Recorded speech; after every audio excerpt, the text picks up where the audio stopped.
नमस्कार मंडळी, स्वागत आहे तुमचं माझं यूट्यूबचं चॅनल #क्रिएशन यामध्ये. चला तर मग आज आपण बनवणार आहोत बटाट्याच्या काचऱ्या किंवा मग त्याला बटाट्याच्या चकल्या किंवा बटाट्याची सुकी भाजी, असे वेगवेगळे नाव आहेत वेगवेगळ्या भागामध्ये. तर त्यासाठी आपण एक 3 ते 4 मीडियम साईजचे बटाटे घेतलेले आहेत. त्याला सोलायचं नाही, ॲज इट इज घ्यायचे, फक्त बारीक बारीक चकल्या करून घ्यायच्या. त्यानंतर आणि त्या पाण्यामध्ये टाकायच्या जेणेकरून त्याच्यातलं स्टार्च रिलीज होऊन जाईल.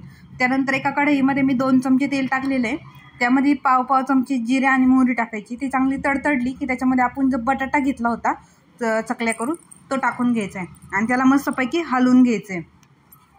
तर बघा, मी पूर्ण बटाटा त्याच्यामध्ये टाकून घेते कढईमध्ये आणि जिरे मोहरी चांगली फुलली की त्यानंतरच आपण त्याच्यामध्ये बटाटे टाकणार आहोत. ज्या बटाट्याचे चकले केलेले आहेत त्या टाकणार आहोत. किंवा मग जर ते फुलले नाही चांगले तर आपल्या भाजीला कडवटपणा येण्याची शक्यता असते. तर बघा, पूर्ण मी बटाट्याचे चकले केले होते ते टाकून घेतले, त्याला चांगलं हलवून घेतलं आहे. जरा 1-2-3 मिनटं त्याला चांगलं परतून घेऊया. त्यानंतर आपण त्याच्यामध्ये थोडेफार बेसिक मसाले टाकणार आहोत. आता बटाट्याच्या काचऱ्या शक्यतो आपण वरण भातासोबत खातो, ज्या एकदम टेस्टी लागतात वरण भातासोबत. तर बघा, आता त्याच्यामध्ये मी 1-2 चमचे मी लाल तिखट घेतलेले आहे. त्यानंतर त्याच्यामध्ये थोडंसं धने पावडर टाकलेली. त्यानंतर आपण त्याच्यामध्ये हळद टाकणार आहोत पाव चमचा. त्याला चांगलं मिक्स करून घेणार आहोत.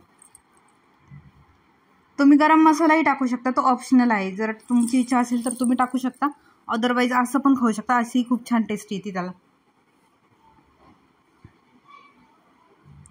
त्यानंतर मी त्याच्यामध्ये चवीपुरतं मीठ टाकलेलं आहे आणि त्याला परत एकदा हलवून घेणार आहोत. आता आपण याच्यामध्ये पाणी टाकून पण तुम्ही शिजवू शकता, पण त्याच्यामध्ये काय होतं की आपल्या भाजीची चव थोडीशी कमी होऊन जाते. त्यासाठी पाणी नाही टाकायचं जास्त. एकदम वाफेवरती ते तेलामध्येच परतून घ्यायचे छानपैकी.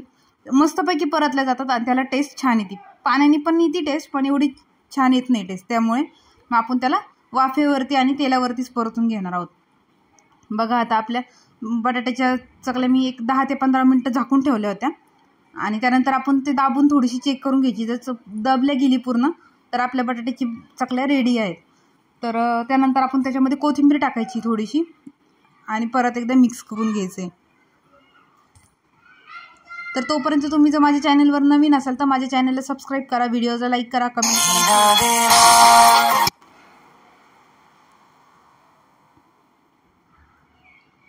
सो बघा, आता आपल्या बटाट्याच्या चकल्या रेडी आहेत आणि वाफ होण्यासाठी परत एकदा झाकून ठेवायच्या आणि खायच्या वेळेस काढून घ्यायच्या. So thanks for watching. Bye bye.